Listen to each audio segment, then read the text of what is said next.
Very cool day in the UK today, about 14th November or something like that. And so I come inside. Now then, a while ago, I did a couple of videos on the sickle, and I left some details out, so I'm going to take the opportunity now to delete the last one and redo it, and I might be able to amend some information which is a bit misleading and add to it. Now then, since that time, sorry about the dress up, but it is really cold. I had a comment from on one of the videos that somebody wanted to know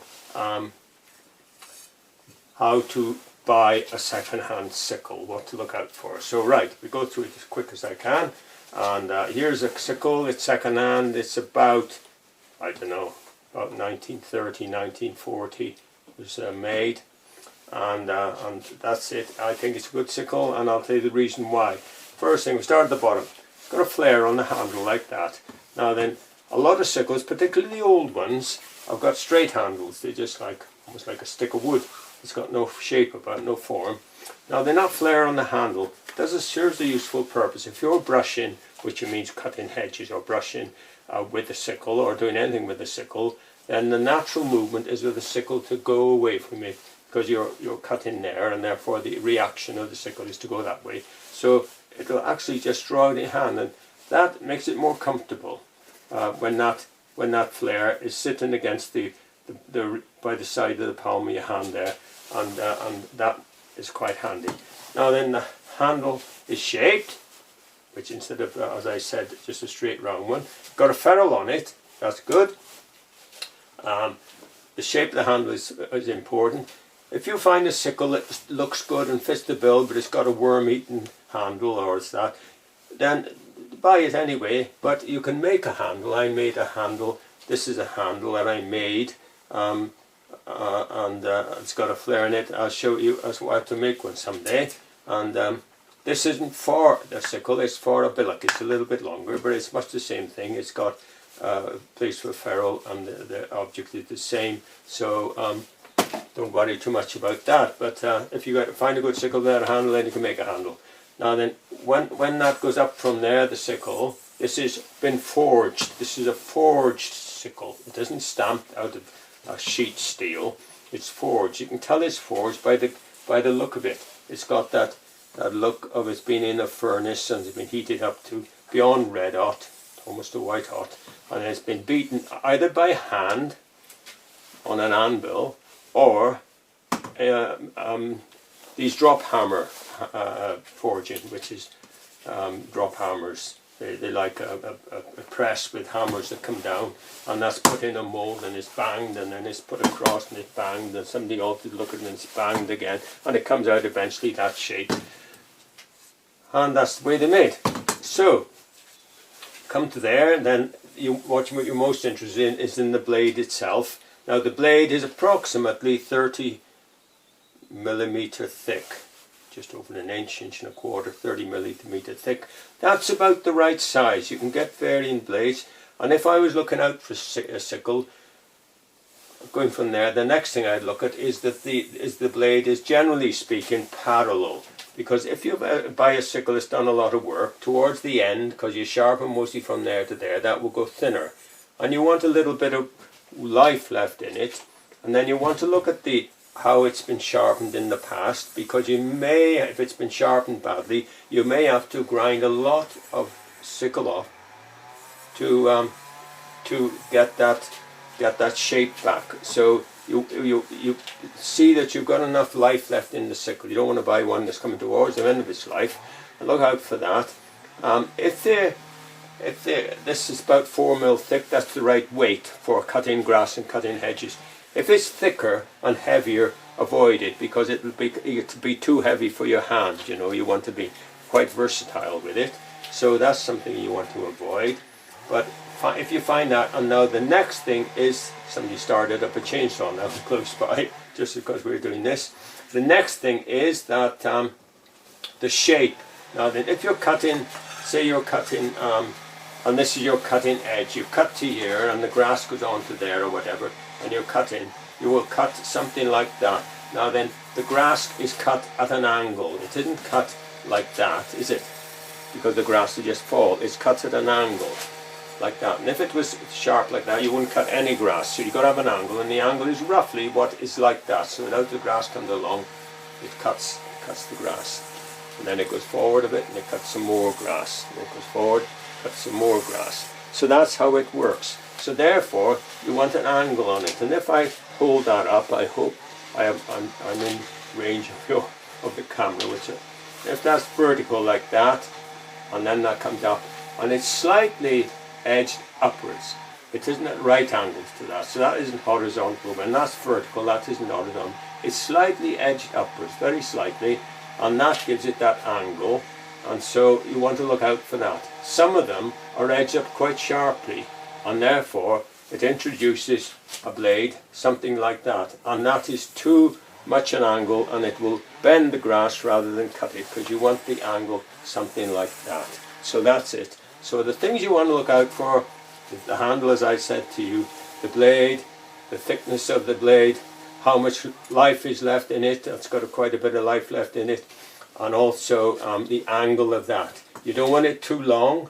You want a little bit of overlap here, coming back there. If it comes too straight up here, the sickle will tend to go like that. But it should tend to have a little bit of back weight, and this one has.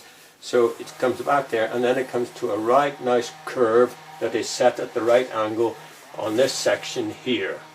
That's the most important bit, there to there, because that's the piece that you will be cutting with. You can cut with this, and I'll explain that in a little moment. You sharpen that as well, but not quite as assiduously as that one. So there's a bit of debate about which way up the sickle should be, that way or that way, but the consensus is that the flat should be on top, and the bevel, which is the bevel there, should be underneath. But that doesn't make a lot of difference. My dad said it makes a little bit of difference, but it's immaterial, because you can cut like that with the bevel facing the hedge, or you can cut like that, and then you can turn around and cut like that. It doesn't make a lot of difference, but generally speaking, when you're cutting, then the flat should be on top. Right, so that's, as far as I can see, is as much as I can describe in purchasing a sickle. I probably left something important out, but I can't think of anything just at the moment, because my mind is going a bit blowy.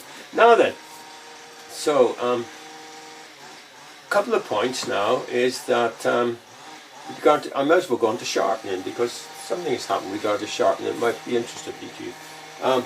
I did say to you on the last video that I've been using aluminium oxide stone. This is an aluminium oxide stone. I've been using those. They're quite good, but the problem is that when you're cutting with the sickle, you're cutting the grass, you're cutting a live thing, and when you cut it, it bleeds.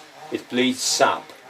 And the sap out of grass, even though it's dried grass or the leaves, they bleed sap, and the sap sticks to the sickle. The sap sticks to the sickle immediately. You can't help it, you can't avoid it. Now when the sap sticks to the sickle, it also attracts anything that's there in the way of dust or dirt or anything, and that mixes with the sap, and it comes as a very, almost like a glue, a very ugly glue, and I call it crud. Crud is an old English word, goes back centuries, and what that means, crud is C-R-U-D, it means anything that's obnoxious and dirty and unpleasant, and so it's crud. So there we are. So it gets covered in crud. And what I was doing before I started this, I was getting the crud off. The reason I get the crud off is that when you sharpen a sickle with a stone, when you're sharpening it, what happens is that the crud comes off the sickle and goes onto the stone. And then after a while, the stone gets full of crud, and it won't bite. It won't sharpen the sickle because it's got this crud in it. So that's a bit of a problem, and it is a real annoying, because the stone when it's new is quite good, and that. Now I got two stones. I've always had aluminium oxide. That's an aluminium oxide stone, And I recently, well, a while ago now, I bought a silicon carbide one. It's a little bit smaller, but the beauty of it is you don't have to dip it in water with them. You must dip them in water, otherwise they wear away so quickly. Here's one that has not been dipped in water, and you can see a hollow there, and it should have been dipped in. It's worn slightly out of shape. Whereas that one, you don't have to dip it in water, and it holds its shape. The disadvantage is that it's a bit of a finer stone. It's a finer grit, and therefore it doesn't bite into a sickle as much as I would like, because you want quite a coarse grit, because when you're sharpening a sickle you want a sort of serrated edge. You want a serrated edge. You don't want a keen edge like you got with a billock or with an axe. You want a serrated edge, because that serrations, it's called a burr,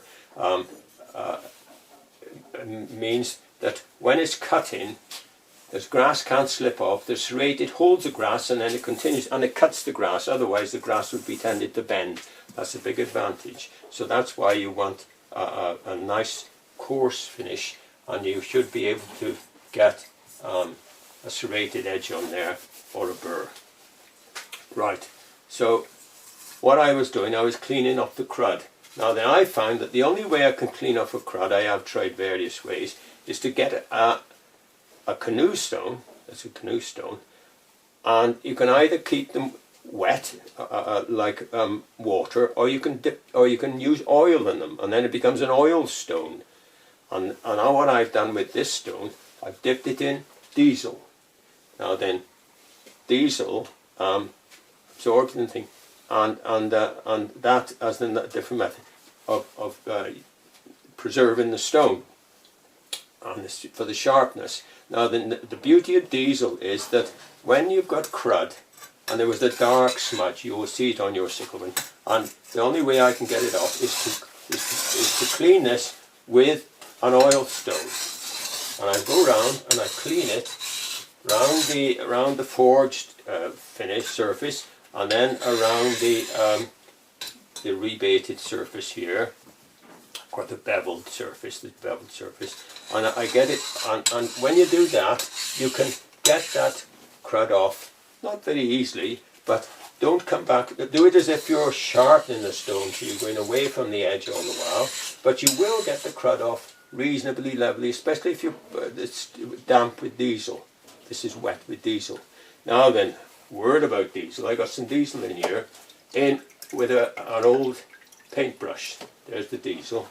What I do, I dip it in there and I paint it. But most important, when I'm doing this process of cleaning the crud off or dipping in diesel, I wear gloves. Always wear gloves when you're working in diesel. Diesel is very toxic, very dangerous, and it may kill you. So that's it. The gloves I use are those Semcare, Nitro Semcare. They're a little bit dearer than these other gloves, these by Port West. They're crap. They're no good at all. But these are very good gloves. They last for ages. I've had this box for 2 or 3 years, and they last and last and last. You can use these 10 times before they start to wear out. Those others, you virtually throw them away the first time you use them, and therefore you just blow them back up again, and you can use them if you want to. But I'm not going to use them, but I might get this on because it will give you some idea. Oh, it's a bit awkward to get on these. But look how rough you can be with them, and they're perfect. Now then, so if I use diesel, I put these on, put them on both hands, dip that in, wash it with the brush. I'll do it with my hand. And then if you do that, you wash the crud off, and you've also moistened the stone again. You just go like that, and then you can carry on. You should have a glove on this hand as well. But and then you can keep going, and you'll get all the crud off. You do this side, and you get all the crud off, and that's a good point, because that's the only way. And then you can wash the crud off the stone, and it ends up in the diesel. It's gone from the sickle into the oil. I was so interested in that what I done the other day, I got my aluminium oxide stone, and I thought, well, if that is effective on getting diesel off the oil stone.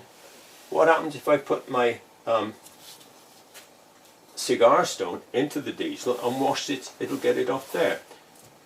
I was a bit late in the day because if I'd have done it earlier, then, but it did take a lot off. If I'd have done it from new, it would probably take off. It's taken a lot of the crud out of that stone, so I've gone back a bit to using this stone for the simple reason that it gives a better finish, that rough, but very sharp, but very rough finish that you want with a burr, more easily than it does with this this stone. The new stone I bought. So aluminium oxide is that one, and silicon carbide is that one. Beauty about, as I said, you can use them dry. And the thing about that, you've got to use them wet, but you can use them just dipped in diesel. Once you fill them up with diesel, they don't seem to want to be dipped into water, because they don't wear away so much once the oil is in the stone. It's a point worth putting on. You might be able to make use of it. Now then, if you do this, put that in your belt, blah blah blah, get like that. I'll take that one. Just wanted to show you to use both of them gloves if you're using diesel. But I only dipped that part of the stone, the top part of the stone, in the diesel, and that has not been dipped in, and hopefully I won't get a lot of oil on my finger.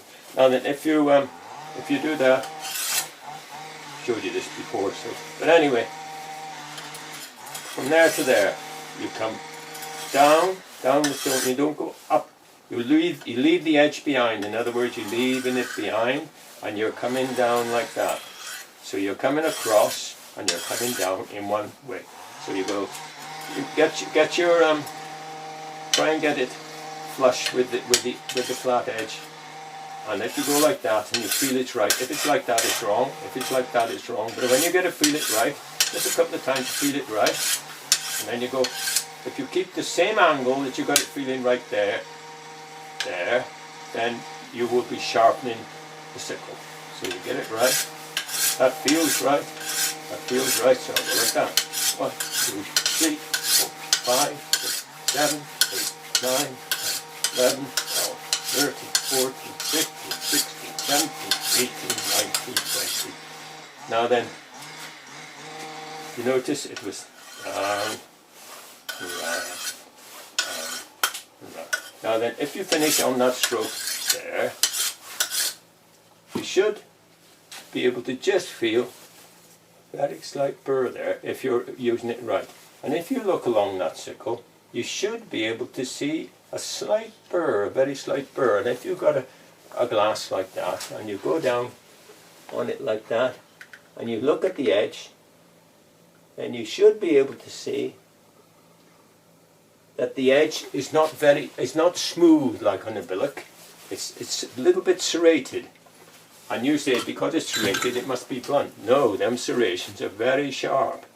If you put your finger there, way to test it is to go like that. Asked my dad one day, how do you know when my sickle's sharp? He said, it's as sharp as you decide, my boy. And he said, it's up to you, you decide. And he said, you do it this way. If you go like that, and that sticks, you feel that your thumb sticking, you don't go up that way, you stick across, and very likely. And if it resists and feels sticky, then there is a burr and it's sharp. And it makes a noise, which is a second indication. You listen. Hear my thumb? Look next door doing some chainsawing of sorts, I don't know what. Right, so there we are. So that's it, so that's that one. Now then, you do the sickle, you can do the sickle in exactly the same fashion with this grass sickle. This grass sickle has got it's offset. Now then, you can buy these offset, or they are available offset. And what it is that the handle, if that's on the surface, the handle is offset about 2 inches up this way. So like it's up there when it's down there. And I have never used them, and I would not be inclined to use them. I wouldn't feel happy buying one for the simple reason, if it's offset, the problem with these sickles is when you use them, because it's offset, it's not in balance. It feels odd. And when you're using it like that, you use it like that when you're cutting grass. On this one, you use it from the elbow. This one you use it from the wrist. And when it's offset, it tends to try and fight its way downhill. It's a bit annoying because unless you're constantly aware of it, what happens is as you're cutting the grass, it will dig in. And if it digs in, you've lost your edge at that point there. You've lost your edge. You've got to sharpen your sickle again. It's very annoying. So you've got to be aware that you're constantly trying to keep it twisted up. Now if you had an offset on this, I feel that you would have the same problem.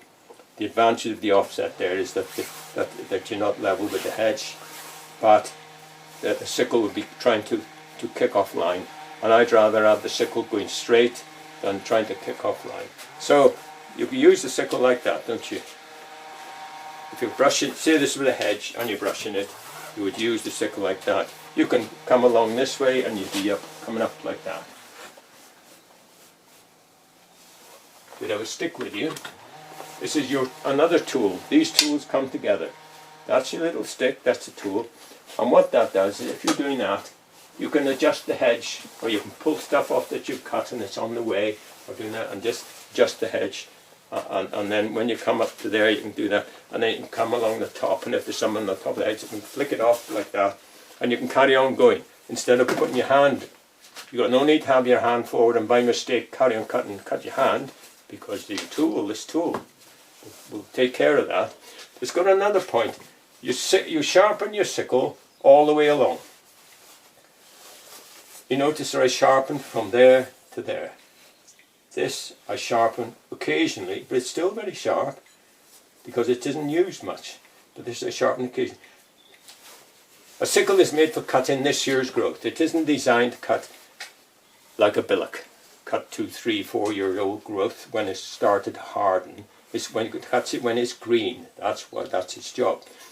But if you've got a bit of 2 or 3 years growth in a hedge, say a boundary hedge, and you don't want to spoil your edge, because if you cut that, then you reduce the cutting effectiveness of that edge there for cutting the green growth. So you don't want to use that. So you use this, and the way to use that is, say you're going along and you're cutting this hedge and it's this high, and all of a sudden you come to a place where, by accident or design, there's a piece coming up that is 2, 3 years old and it's gone hard. Don't feel inclined to do that, because it's hard to cut it, because it won't cut, and when you do cut it, it spoils your edge. So if it's going along and if you do cut it, spoils your edge. So you're trying to avoid that. This is designed for that, because if it's there, or if it's sticking out the hedge, you've got control over it without putting your hand to it. You pull that, you say it's up this like that. You can pull it and bend it towards you, and then you can think before you cut. When you're cutting stuff like that, think before you cut. Everything's okay. That isn't going to damage your hand, and then you come down and cut it. That will then fall off, because it's under a little bit of strain, been turned that way. When you go down, that will fall off. But you cut it in that area there, not there. So you're using that area there because you don't mind damaging that a little bit to save the rest of your sickle. You see? So that's the object. So you're cutting along, blah blah blah. You see it like that. Pull it out, and that when that falls off, because you want to cut through the stick. You don't want to cut it. You want to cut it to make sure that you cut through the stick. Because if you cut it halfway through, say you cut it halfway through, say like that, you cut it like that, and it come halfway through, the stick will fall off and it'll split down there, and it'll show a gash. So you got this piece sticking up in your hedge or in your hedge, and it looks untidy because you haven't cut it nice and clean. And the other thing is that plant will survive cutting if it's a nice clean cut. If you split it, then you've spoiled the thing, and it could be that fungus or bacteria will get into that plant, and it could set it back or even kill it. So the right thing to do is to look after your hedge and look after your sickle, and you look after your little tool like that. So that's it. I think that's about it. As I said to you, you can use that. I told you how to use diesel. It's up to you whether you use it or not. I find it to be quite effective, and if you put diesel on it, it looks as though you don't need to keep it keep it moist as either. You just dip it in diesel and wash it, and therefore you can take it out. But don't put it on your handle side. Put it in just on that side, on that edge, on the piece that you're not using. So there we go. So now then, say this is your path and this is your lawn and this is, now then you want to cut a path. Here's a sickle. You don't kneel on your hands and knees when you're using a tool like that. It's very sharp and rather dangerous. So you stand up. You've got 2 feet. You're not touching the ground with anything else. You're not kneeling on it. You're not lying on it. You're not touching it with your hands like that. You're just on your 2 feet. So then how do you use the sickle? You've got to bend down to do the job. The way to bend down is to use as much of your joints as you can. You've got through places you can do. You can bend at the waist, you can bend at the knees, and you can bend your back. The first thing that you do in sequence is you bend at your knees as far as your knees will comfortably go till they lock up, till you got there like that, see? And then you can bend at the waist, and then you can bend at the back. So now you're down, and everything's comfortable. You should be able to sit like that for hours. And you can touch the floor, see, touch the floor, so you can reach the grass, so there you are, so you can make a start, let's put that there. Now then, we're all bent like that. If you want, you can put your elbow on there, if you want to, like that. I mean, you don't have to, it's no big advantage, because your muscles are comfortably at the locking point. You're not under any stress, so that's it. So, alright, and then you can cut like that. Come to there, you cut it. Next time you come round, you cut it, you're about 1 inch further on. 2 inches, 3 inches further on. Next time you cut it, you're 6 inches further on. And then when you've got that, you can then get that grass out of the way. You want that grass out of the way. You don't want to be treading on grass that you've already cut. So that hook there is made to just do that, put it to your left hand side. And when you finish, you'll have a row of cut grass that you can gather up with your fork and take away. You haven't got to be scraping it up, it'll all be in a row ready for you. And then you move on, and then you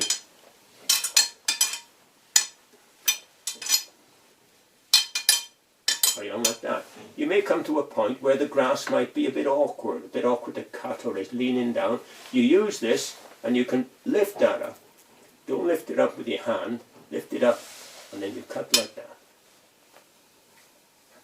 When you've done that, then the other thing is you do not